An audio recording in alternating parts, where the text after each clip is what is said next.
Welcome to Your Yes-Filled Life. I'm Brenda Winkle, energetic leadership guide, psychic medium, and somatic coach for ambitious leaders who know their gifts are real and who want to stand fully in them. Here, you'll learn how to trust your intuition, embody your vision, and step into the freedom you've been craving, all without chasing more certifications or carrying stuff that does not belong to you. Every week, I'll share powerful practices and conversations with thought leaders and changemakers that help you transform your vision into embodied confidence, claim your gifts without apology, and lead with both clarity and freedom. Because your gifts aren't cute, they're powerful, they're real, and they're needed. Start today by downloading my free energy audit at brendawinkle.com/audit. It's the exact tool I use to track what's fueling me and what's draining me. It will help you discern between that hit of achievement and true joy so that you can lead with more clarity and impact. This is your space to stop proving, start embodying, and live fully in your gifts. Welcome to Your Yes-Filled Life. Hello, and welcome to Your Yes-Filled Life. I'm your host, Brenda Winkle. Today on the podcast, we're going to be talking about why awareness isn't enough, although it is a really important starting place. Here's the thing. You can know exactly what you need and exactly what to do and still not do it. You can understand the pattern. You can have total recognition of the steps you need to take. You can notice yourself overriding yourself in real time and still repeat the behavior. Now, this doesn't happen because you're weak or there's something wrong with you, much like the diet culture would have you believe. There's something else going on. Awareness alone doesn't create change.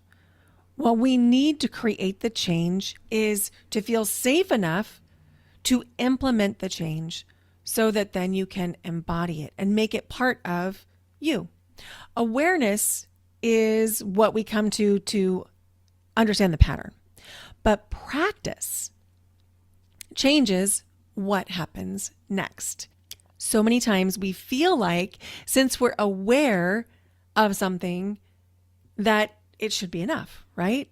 I'll give you an example from my own life. I tested pre-diabetic a number of years ago. I was aware that I had too high of blood sugar. That didn't mean that I changed anything. I didn't like it. I knew I wanted it to improve, but I didn't do the things that I knew would improve it, like lift weights, reduce simple sugars and simple carbohydrates, and increase protein. I just didn't.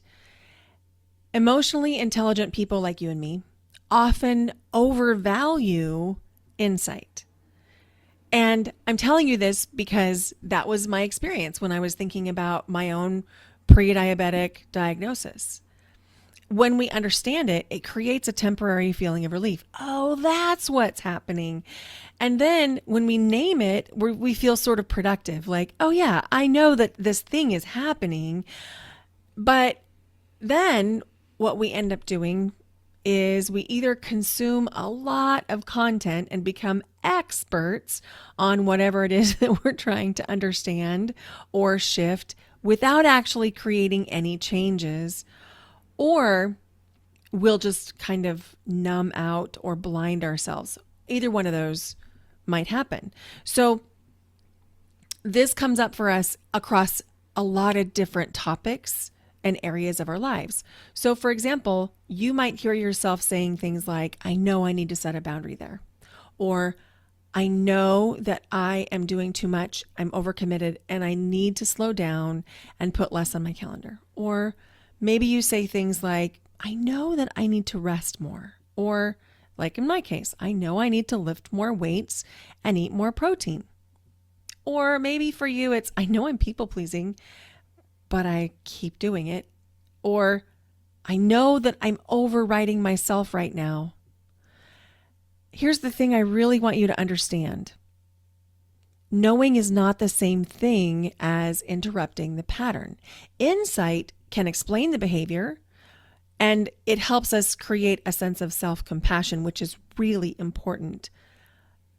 But your brain and your nervous system are hardwired to prefer familiarity.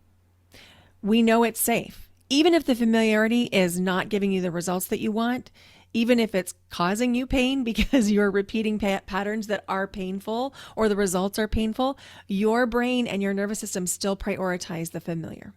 Anything that is a change is viewed by the brain and the nervous system as a potential threat.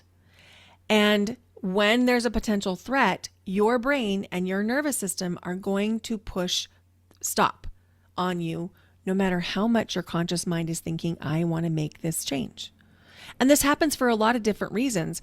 One of them is that if your brain or your nervous system perceive that the change you want to make is going to create a shift in your identity, all of a sudden, all the bells and whistles around your belonging and your acceptance start to go off.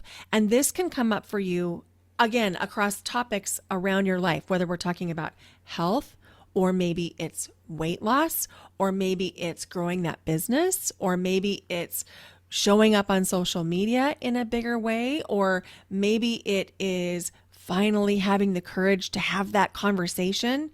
Whatever that is a potential change, your body, your nervous system, your subconscious is going to shut down until and unless it feels safe enough to actually weather the change. So this is what's happening. There's actually nothing wrong with you. And the other really important piece that I want to name here is there is a lot of research around willpower, and we know that willpower doesn't really exist. I mean, we talk about willpower, and if you watch social media, you'll hear a lot about willpower. But willpower only works when you're fully resourced. I mean, you don't have a lot of stress in your life. You're fed, you're hydrated, you're well rested. You don't have a lot of other things going on in your life. And there are times that we might be able to get results with willpower alone, whether we're talking about building the business, having the conversation, prioritizing your health, doesn't matter.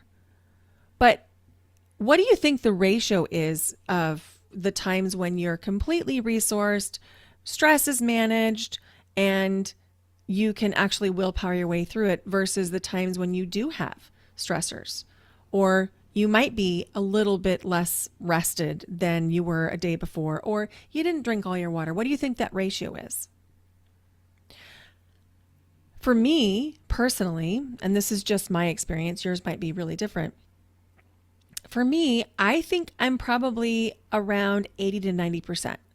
Most of the time, the vast majority of the time, I'm resourced enough that willpower alone can work. But in that 20%, when something stressful happens, or I'm doing too much just because my calendar gets busy because of certain times of year, or something happens, or I don't sleep well because my blind broke and I forgot to wear my sleep mask, real story right there. In those moments, I notice that my willpower is non-existent. And the research supports this. So if we can give ourselves grace about willpower, that would be a really, really important step to take before we actually get into the heart of this conversation. So there's this instance when, or instant, I should say, a moment when you know you need something. You know you need to have a conversation. You know you need to say no. You know you need to prioritize the protein. You know you need to say, no, I don't want the baklava and the stroopwafel sample at the Beaverton Saturday Market. True story from today. There's an example when you know what you need and then you talk yourself out of it. You talk yourself out of it because you have an empathy that comes online and you want connection and you want belonging, or you have an empathy that comes online and you realize someone's going to feel really disappointed or sad, or you start over explaining instead of setting the boundary, or you engage in conversations too long that really need to be done because they're not serving either one of you, or you respond immediately instead of taking the pause and then you sort of regret it. Not sort of, you regret it. That happened to me just a few weeks ago when I was going from one thing to the next thing, and I got a text, and the person who texted me knows that I'm busy in the day, and that's really clear between us. And yet for some reason I put pressure on myself to respond to the text in real time in between two things. And I was short. I wasn't angry or mean or inappropriate, but I was much shorter than I needed to be. And it caused me to have to go back and make a phone call the next day and say, hey, I apologize. I was really in my go momentum, and I actually want to soften my response a little bit. And he was like, oh, no apology needed at all. You're allowed to have feelings about this. And so if that happens to you, sometimes just know you're not alone. Abandoning rest because it either doesn't feel safe to rest or somebody needs something. And you know where I see this come up a lot? I see this come up a lot more for women than men.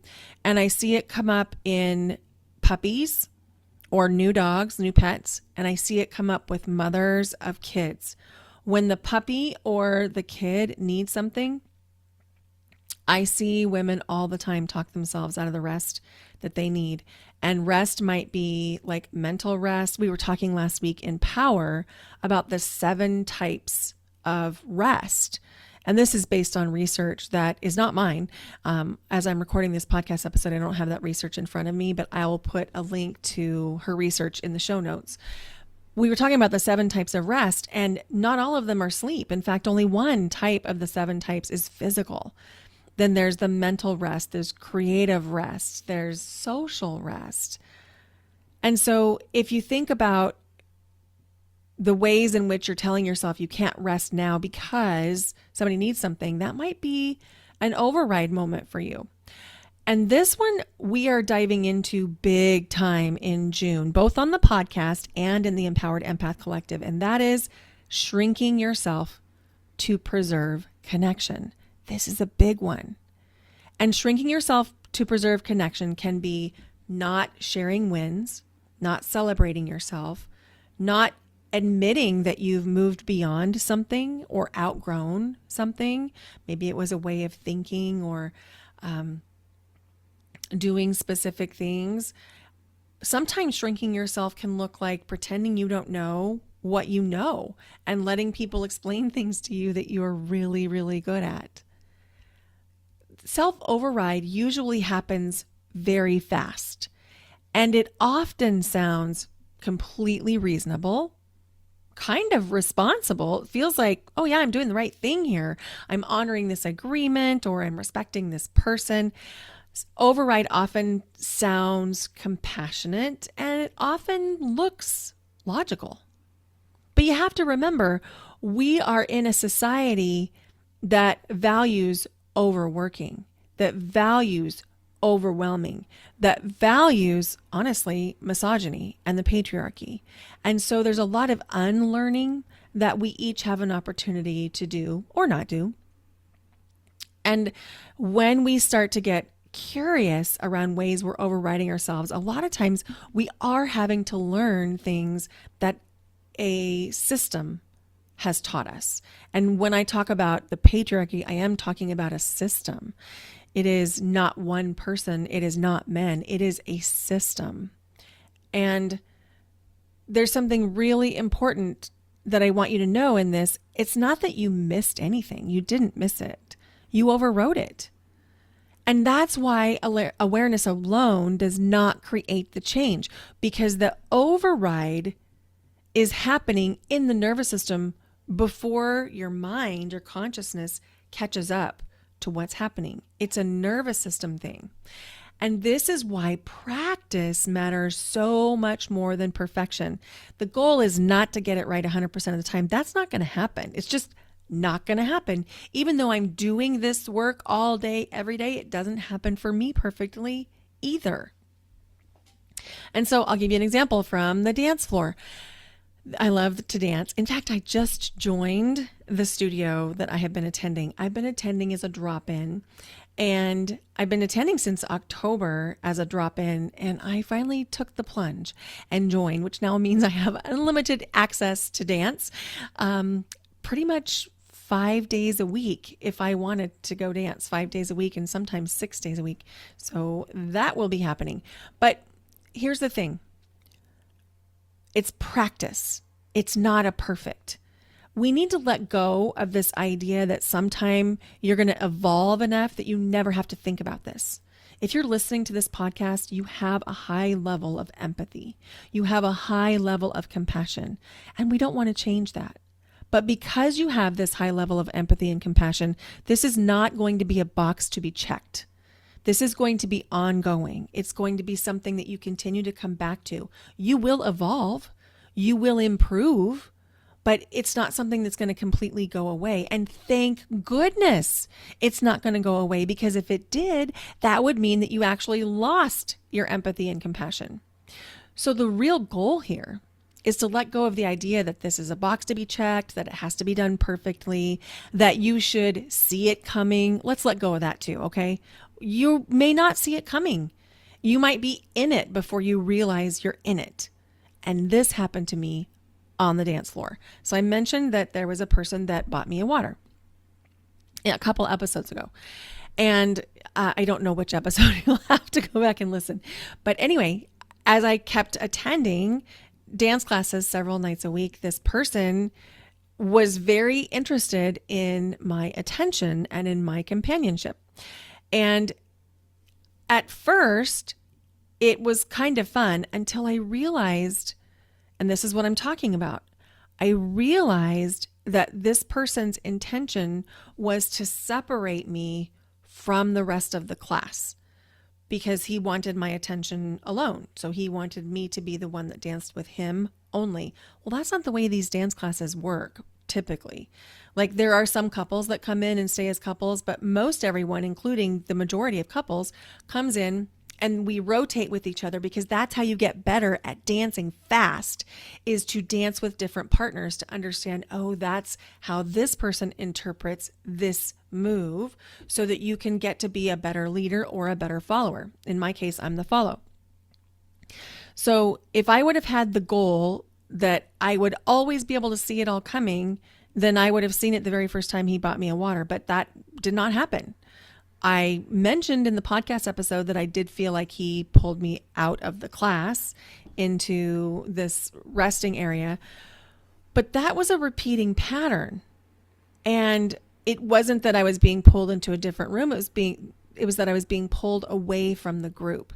And, that is a real red flag for me. Having come from my background with domestic violence, that's a red flag. That is how a lot of things start. And so I resisted the separation. I refused. I wouldn't go. I wouldn't only dance with him. I got invited into some other big dance circle, which I'll talk about another time. It was so much fun. I loved it. And then I noticed that this person was a little bit pouty, literally pouty, the next time that I went back to class. And I was telling myself exactly what I tell you, which is that someone's emotional response to you setting a boundary or declaring a need is not your responsibility. And so I did not take responsibility for his poutiness. I just did my own thing. I was kind, I was engaging, but I was not overly accommodating. I just was not overly accommodating. And when this person went to explain to me how to do a very basic move between the salsa basic to the samba, which is basically the difference between moving back and front to side, I was like, are you kidding me right now? I didn't say that, but I think my face said that. I have one of those faces that says it, even if my words don't say it. My face said it, and I could feel the cooling off that happened, which is totally fine with me. But I want to really, really hone the point that I wouldn't have even had to do that if I would have seen it the very first time, but we don't see it the first time. We won't. But we see it faster, and that's the goal. Noticing faster. The goal is staying with yourself long enough to notice. The goal is to notice when you feel like, ooh, something is up here. Something is not the way I would like it to be. Or recovering more quickly. That's a goal. Or this goal, interrupting the self-abandonment in the smaller moments. So when there's an opportunity for you to self-abandon in a big moment, you catch it. And that's what happened for me at this dance studio. Was the little moments, I was catching it. I was catching it faster. I was like, oh, this doesn't feel good. And then I would allow myself to think, why? Why doesn't this feel good? And then the answers came, and then I knew what to do. And I just trusted it. Our nervous systems need repetition. Now, if you just found me, by the way, welcome to all the new listeners. I was part of a summit last week, Awaken Your Psychic Gifts. And if you met me there, come comment over on Instagram at Brenda Winkle. I want to get to know you. It was an amazing summit, one of the best summits I've ever participated in with Wendy Mata. And I'm doing more work for her in June. So I'll keep you posted on that. Anyway, I say this to you all the time, that it's about practicing. It's about giving yourself the opportunity to create repetition so that it becomes a muscle memory, so to speak. That is so, so, so important.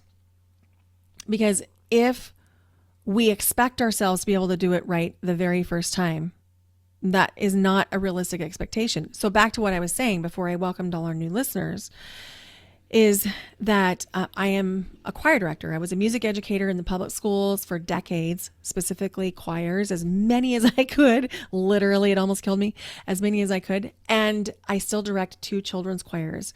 And I love it. The 2 that I direct now are just on Sundays, and they bring me tremendous joy. Love, love, love them.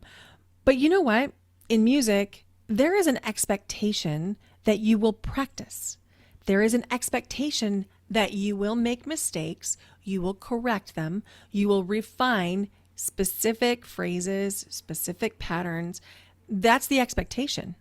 And the other expectation is no one in the history of ever musically has gotten where they are without someone to reflect back, someone to guide, someone to mentor, someone to teach, someone to direct. It doesn't happen. That's why choirs have directors. Are there people that are self-taught in the music business? Yes.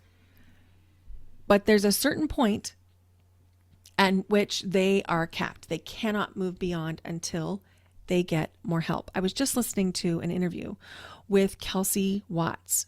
I am obsessed with all things Broadway, love a Broadway musical. And I came across Kelsey Watts when I came home from London, where we got to see Six in the West End. And Kelsey was starring on Broadway in the US as Jane Seymour in Six. And so I am just letting you into the brain of Brenda today. And if I'm a little bit all over the place and you dislike it, let me know. If you kind of dig it, let me know, because I'm letting myself go off script here. I'm really letting go of the outline.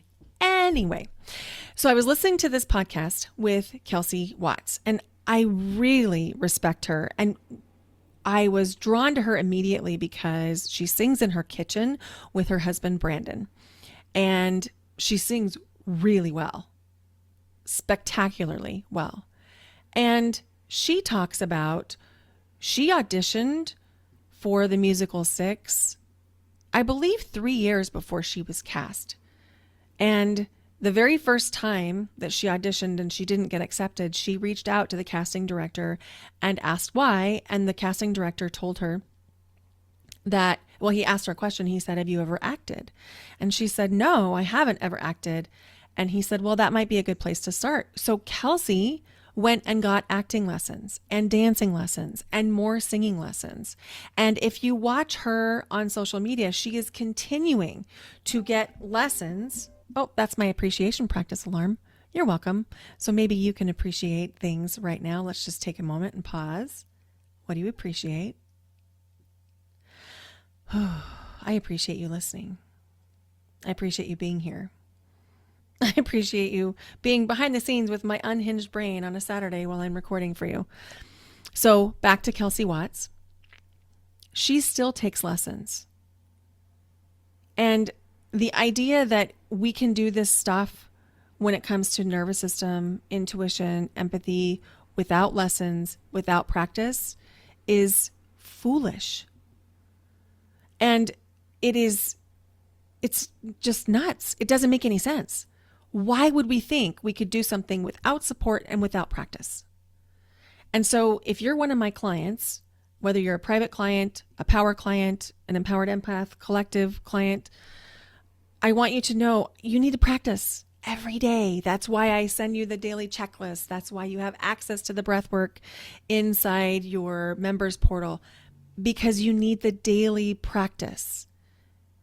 And I'm saying this to all of us, myself included. It's not enough for us to think we can log into something once a week and be very present for 1 hour and then we've got it.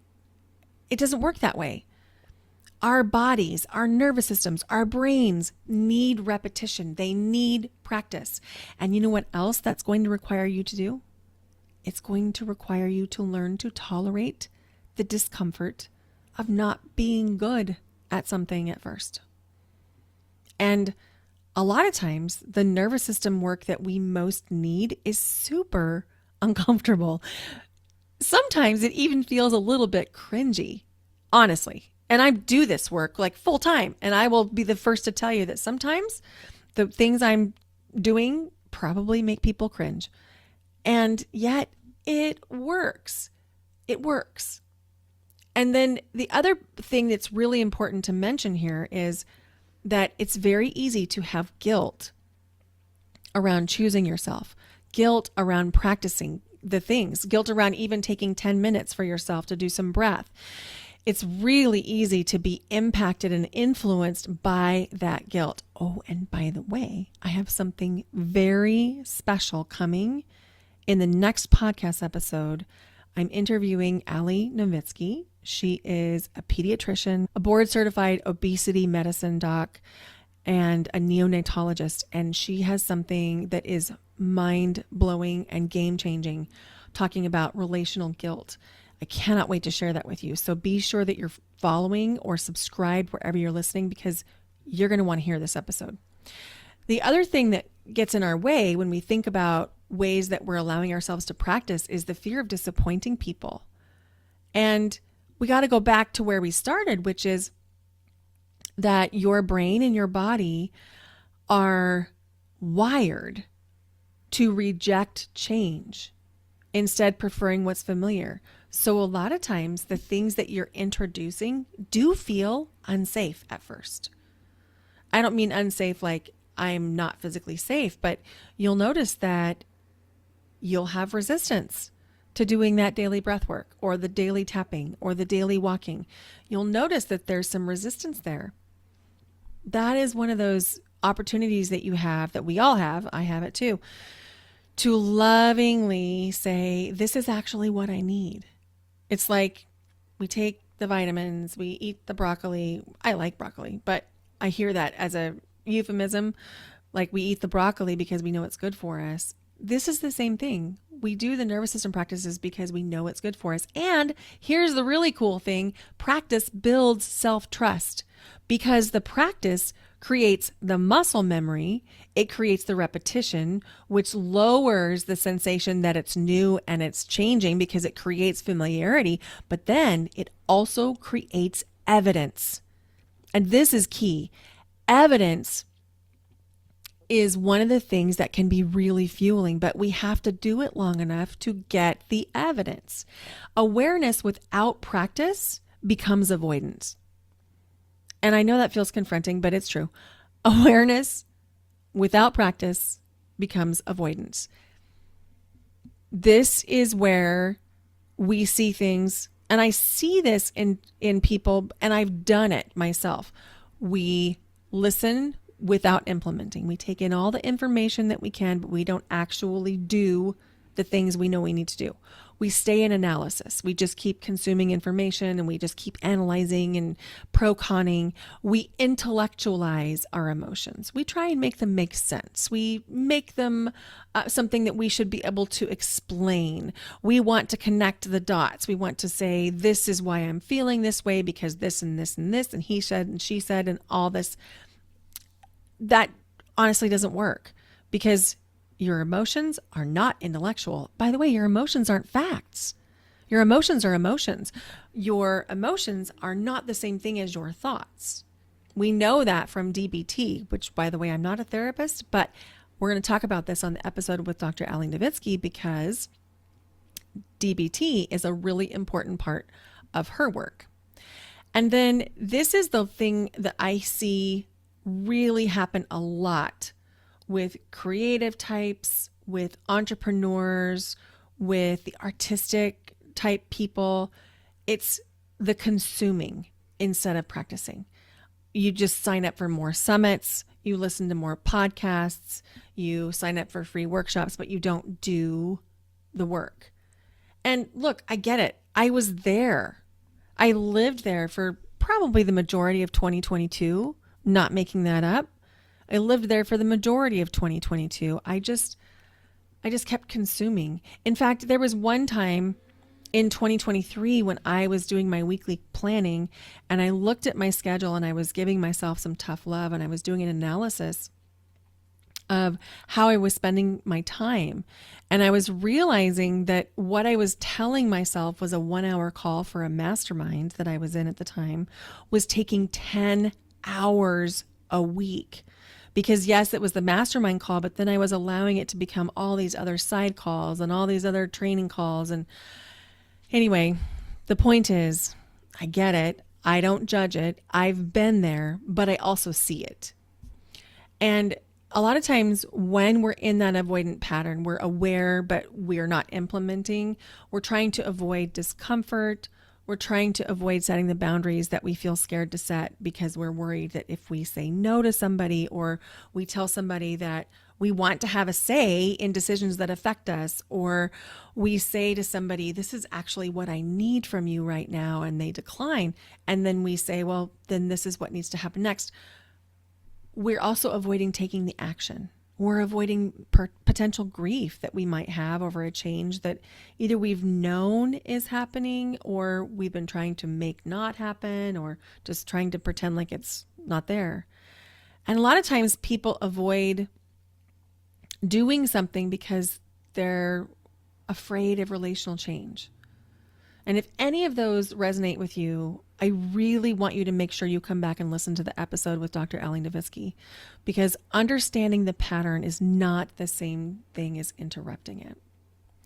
If you've been frustrated with yourself because you know what to do and you still struggle to do it, awareness is not failure. It's the beginning. It's the first step. And every time you notice yourself before you override yourself, you're strengthening that self-trust. So give yourself credit. And keep in mind that perfectionism is not your friend. Perfectionism will keep you from sitting in discomfort. It will keep you from practicing. It will keep you from trying. Invitation just to notice when you have perfectionistic tendencies come forward. Love them. Thank them for being there. And then let yourself do it a little bit imperfectly. As a musician, this one is hard for me. I like to do things perfectly because in music, there's no such thing as a B in performance. Like there was a time, I don't know if it's still there. I might have to go search after this, but there was a time on YouTube when there was a band director who was bragging about, well, everybody has to have 100% in music when you perform in an ensemble, because if you don't, it just sounds absolutely terrible. And so there was a YouTube video of like, this is 100%. This is when they get 80% right. And it was atrocious. Anyway, when it comes to perfectionism, I deeply understand that because it's something I've really struggled with. So invitation to let some go. You're going to be okay, even if you're not perfect. This is the exact kind of work that we practice inside the Empowered Empath Collective. The doors are open now. They will not stay open. So if this is something that is interesting to you, invitation to come join us. And then the doors to power are going to be opening up later this summer for our summer cohort, but they're not currently open. But power will be re-enrolling. Here's the thing. It's not enough to understand your patterns intellectually. We want to learn how to stay connected to yourself in real life, in real relationships, in stress, and in the moments that actually matter. I'm going to put all the links in the show notes, including that research for the 7 ways of rest. And I'm so grateful that you're here. Thank you for listening. Thank you for being here. If you feel compelled to share this with somebody who you think could benefit from it, it would mean a lot because there are a lot of people who need this. So find someone you care about, share it with them. And if you feel compelled to leave the podcast a rating and review, it would really mean a lot. Thanks so much. And thanks for your recent comments on Spotify. Really appreciate that. All right. Thanks for being here. Bye for now. Until next time.